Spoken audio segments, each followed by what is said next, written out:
Boa tarde, boa noite a todos. Meu nome é Lorena Oliveira dos Santos, sou estudante do IFBA Campus Santo Amaro. Estou aqui trazendo para vocês um vídeo que é um seminário individual da disciplina de Biologia. Irei falar um pouco sobre o tipo de ciclo de vida.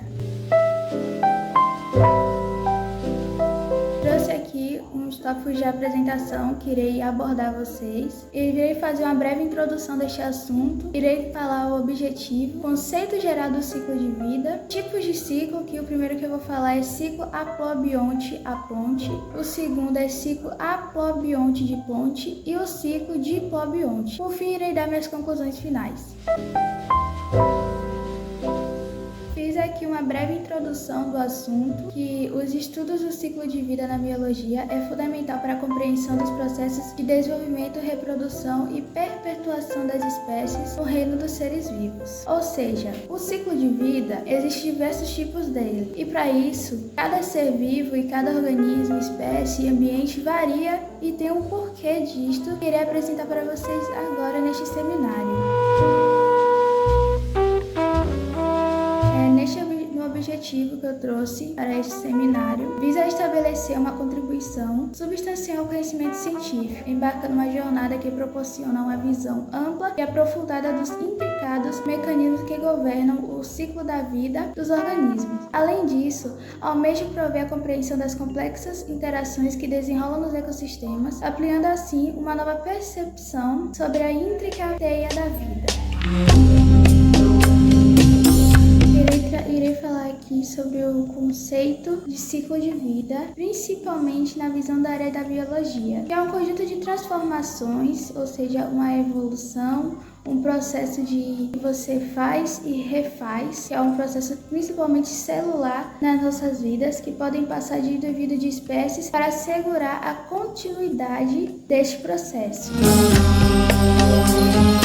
O primeiro ciclo que irei apresentar aqui, irei falar sobre as fases do seu processo, do seu ciclo, e o que diferencia dele entre as demais. Bom, o ciclo que irei falar agora é o ciclo aplobionte-aponte. A sua primeira fase é a fase haploide, onde testemunhamos a formação graciosa de gametas haploides. Essa célula é especializada, são especializadas e portadoras de metade do material genético, onde estão destinadas a desempenhar um papel central na perpetuação da vida. A sua segunda fase é a fertilização e a formação de zigoto. E o momento de conexão única, os gametas haploides se unem na fertilização, dando origem ao zigoto. Este evento marca a transição para a fase diploide, representando uma fusão completa do material genético e o início de uma nova etapa na jornada. A terceira fase é a fase diploide. A fase diploide se desenrola com a formação de esporos ou estruturas diploides. Estes elementos diploides carregam consigo uma carga genética completa, prontos para liberar a promessa da vida na próxima fase, que é a libertação de esporos e o início de uma nova fase haploide. A cortina cai na fase da diploide, com a libertação graciosa de esporos. Esses pequenos mensageiros carregam a esperança genética para a próxima geração, dando início à renovação da fase haploide. Agora irei falar sobre o ciclo aplobionte de ponte.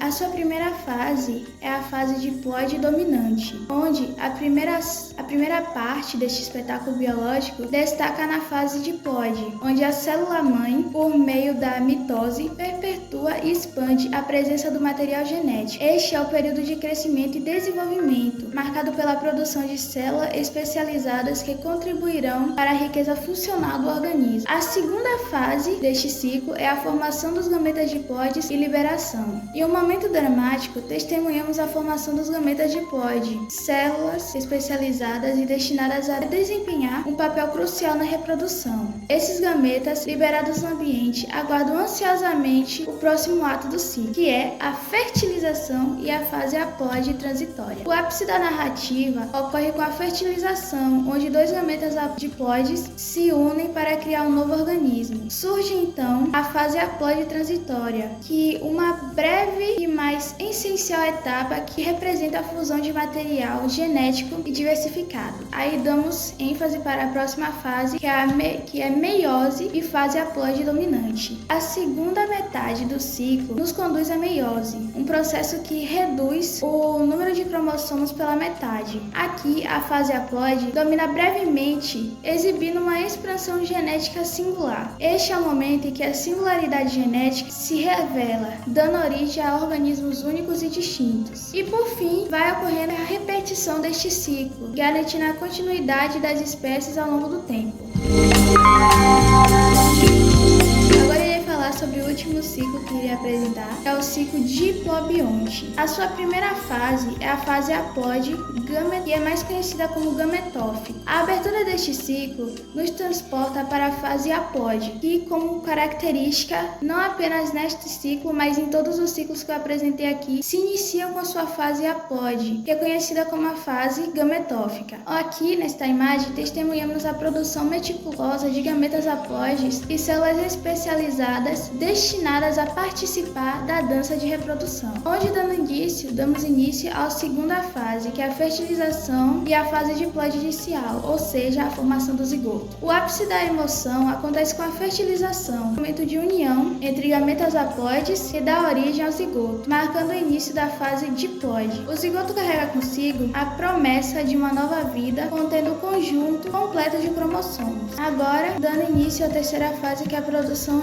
de esporos diploides e a liberação. Segue-se para a produção diligente de esporo diploide, células que carregam consigo a potencialidade genética herdada por progenitores. Estes esporos, liberados no ambiente, sinalizam o início de uma nova fase haploide, e assim damos o desenvolvimento de gametófito a partir dos esporos. E no último ato deste ciclo, os esporos germinam, dando origem aos gametófitos. Estes, por sua vez, desenvolvem-se e florescem, continuando a tradição da produção de gametas haploides, fechando o ciclo e iniciando novamente a fase haploide.